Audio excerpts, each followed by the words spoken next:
Hi, I'm Dr. Brower. And I'm Dr. Emily. And this week we are talking straight about our 8th and final reflex, Landau Reflex. It's a small but mighty one. We check this on kids who have posture issues, coordination issues. It's very similar to some other reflexes, but it is still important.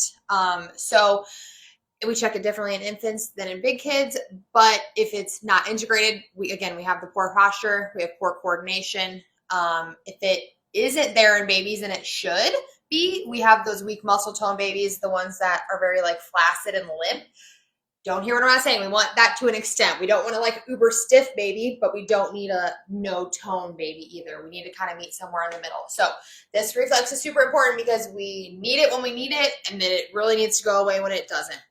So I'm going to hand it over to Dr. Emily to kind of recap what we talked about and just wrap up our little reflex series. Yeah, so the TLR reflex, a lot of the time when we tilt our head back, they get really dizzy or they get really stiff or they get off balance. That's one thing we like to check. And if we get dizzy all the time, that's one thing we want to check.